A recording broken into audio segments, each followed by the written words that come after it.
So this wasn't always like this, believe it or not. However, thousands of years ago, there was something similar to this. There was a lake known as Lake Watts. It was a glacial lake created by glaciers. So tens of thousands of years ago, a big glacier came down south, and it reached its southern terminus right in northwestern Pennsylvania. And so a lot of northwestern Pennsylvania was created and carved out by the retreating glacier when it pulled back whenever the temperatures warmed. It started moving farther and farther and farther north. And so a lot of the valleys and the hills that we see and some of the gorges, like at Slippery Rock Creek over at McConnell's Mill, that was essentially created by released waters that would carve right through gorges really deeply, drop a lot of those sandstones, and create some of that whitewater activity. Even though this does not look like McConnell's Mill whatsoever, if you've ever been over there, this was created by the same retreating glacier thousands of years ago, and it dropped a lot of debris known as moraine. That's why it's called moraine. So moraine is essentially the debris, the stones that are left whenever the glacier essentially traps those, and whenever it melts, it just drops it into place. Now that's why a lot of people came here and started mining all those resources. So here in Butler County and in northwestern Pennsylvania, a lot of mining history, coal mines, gas wells, oil wells. The land has been heavily disturbed. Add on to that the logging industry as well. This does not look like what it used to look like even centuries ago. So this land was basically left abandoned because there weren't a lot of strict regulations. So whenever the companies would come in here, they would mine the land, they would essentially just leave it almost as is. Of course, there's some people that would try to patch it up, but most people just left it, went to other areas. There was a guy named Frank Preston who in the 50s used to come out here as a hobby and scout out the land. He was an amateur geologist and somewhat of an amateur botanist as well. His wife would come out here, pick apples, and he would go study the land with a notebook. And he recognized that, you know, a lot of these hills here in western Pennsylvania were created by these retreating glaciers. And he thought, you know what, this land has been heavily disturbed. A lot of farmland used to be here. A lot of abandoned coal mines and gas wells, all right here, what we're looking out on right now.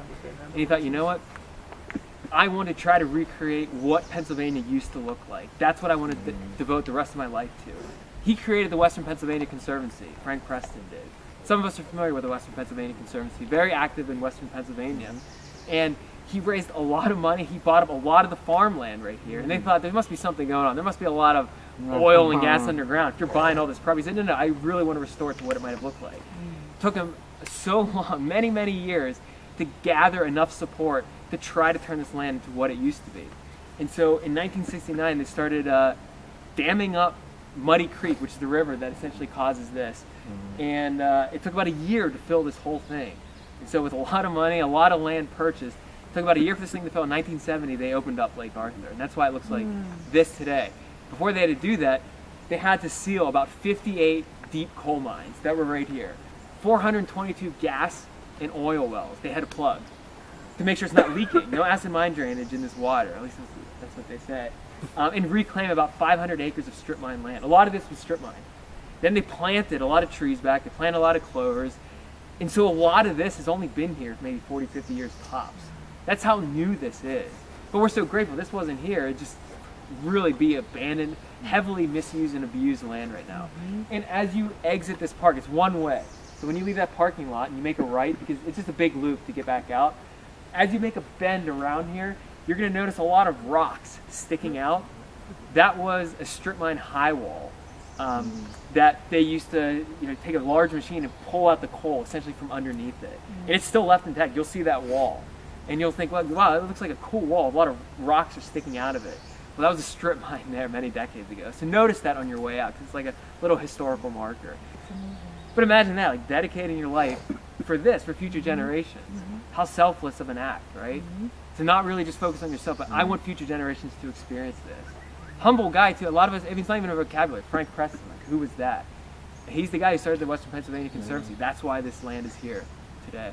And a lot of other lands, a lot of natural areas are actually maintained by the Western Pennsylvania Conservancy. And I'm not just saying that because I want a job from the Western Pennsylvania Conservancy. But they're doing a lot of great things. So whenever you are on lands like this, understand that there is such a rich history, deep history, and it makes it more exciting to be out in a place like this, to know that, like, what was here before, right? I mean, Native Americans were here for sure, but a lot of disturbed land as well, and it's trying to be reclaimed right now. And that's why a lot of the plants along here are invasive plants that really like disturbed areas, but they're some of the first colonizers to come back. Without them, it might still be just barren completely. So yeah, Moraine State Park for the win. And the working name for Moraine State Park was Moraine Land. That's what he was calling it when he was trying to gather support for this place, Moraine Land. Then they changed it to Moraine State Park. Remember, moraine is just the debris that's left over when the glacier retreats and drops it here. Yeah, I have a question. What sort of debris? What do you mean? Rocks, Stones, clay? rocks, sand, clay, silt, gravel, things that were trapped in the ice whenever it started advancing down here, and the earth just freezes essentially and gets trapped. And then when it melts, the glacier starts moving northward, essentially because it heats up from the south or from the equator and moves north.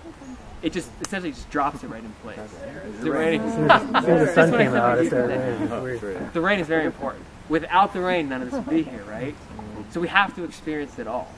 Without the rain, none of this would be here. None of us would be here. It's absolutely essential. And it's interesting, you know, people say like, what a miserable day for the rain. You don't understand it. The food that you eat requires the rain, right? The reason we are here, living, breathing, human organisms, loving organisms as well, is because of the rain. But as a mushroom hunter, you really have to appreciate the rain. Yeah, no rain, no mushrooms. Yeah. Check out this weird berry I found. Look at that berry. I think it's edible. It's an edible berry. Yeah, it looks like it is raining, so I hope, I mean, there's only one way out, and we still have to keep going. And now we hit the halfway point, so we might as well follow. Now we're turning back.